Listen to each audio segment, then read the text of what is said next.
Hello hi അസ്സലാമലൈക്കും. നമുക്ക് ഇഡ്ഡലിക്കും ദോശയ്ക്കും ഒക്കെ ഉള്ള ഒരു പൊടി ഉണ്ടാക്കാം, ഇഡ്ഡലി ദോശപ്പൊടി.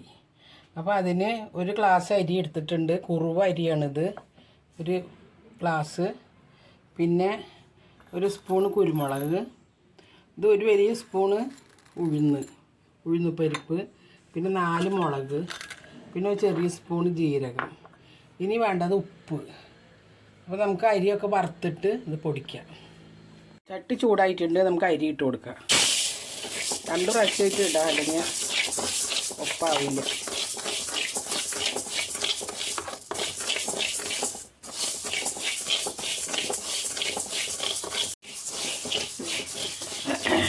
അപ്പോൾ നമുക്ക് നമ്മുടെ ഈ അരി ശരിയായിട്ടുണ്ട്, ഇതാ നല്ലോണം വറുത്തിട്ടുണ്ട്. നമുക്ക് ബാക്കിയുള്ളത് ഇതുപോലെ വറുക്കാം. ഇത് നല്ല കുറുവ അരിയാണ്, ചോറ് വയ്ക്കണ അരിയാണ്. നമുക്ക് ബാക്കിയും കൂടി അതുപോലെ വറുത്തിടും.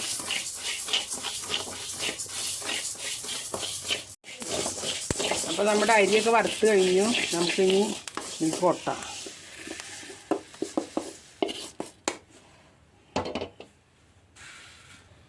ഇനി നമുക്ക് ഉഴുന്ന് പരിപ്പിടാം.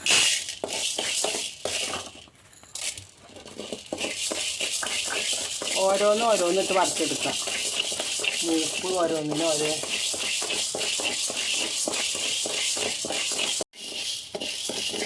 അപ്പോൾ നമ്മുടെ ഉഴുന്ന് ആയിട്ടുണ്ട്, നമുക്ക് ഇതിലേക്ക് കൊട്ടാം.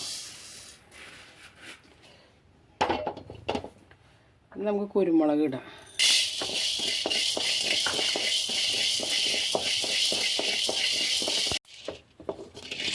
കുരുമുളക് നമുക്ക് ഇതിലേക്ക് ഇടാം.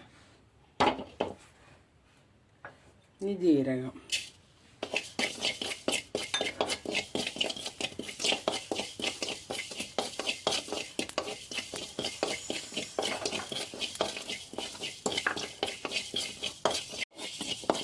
നമ്മുടെ ജീരകമായിട്ടുണ്ട്. ഇനി നമുക്ക് മുളക് ഇടാം.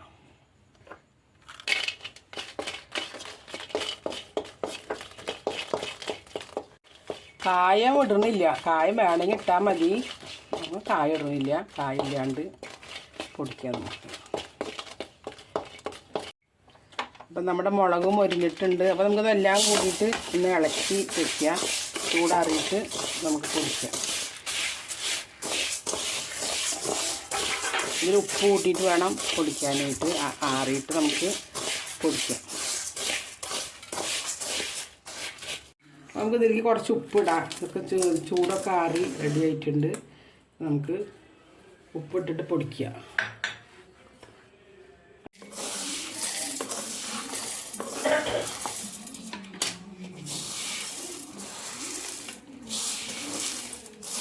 നമുക്ക് 2 പ്രാവശ്യമായിട്ട് പൊടിക്കുക.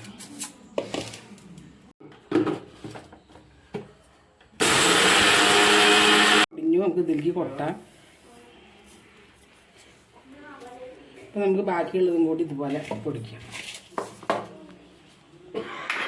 നമുക്കിത് രണ്ടും കൂടിയിട്ട് മിക്സാക്കിയിട്ട് ഒന്നും കൂടി പൊടിച്ചെടുക്കാം.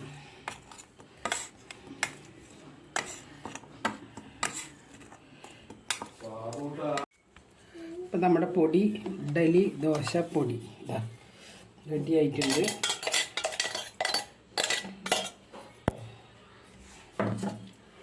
നമുക്ക് ചൂടാറിയിട്ട് ഒരു കുപ്പിയിലേക്ക് ഇട്ട് വയ്ക്കാം. വീഡിയോ ഇഷ്ടപ്പെട്ട ലൈക്ക് ചെയ്യണം, സബ്സ്ക്രൈബ് ചെയ്യണം, കമൻറ്റ് ചെയ്യണം, അഭിപ്രായങ്ങളൊക്കെ പറയണം. ഞങ്ങൾ പുതിയ തുടക്കക്കാരാണ്, അപ്പോൾ പറയണം. അതൊക്കെ ഞങ്ങൾ സപ്പോർട്ട് ചെയ്യണം.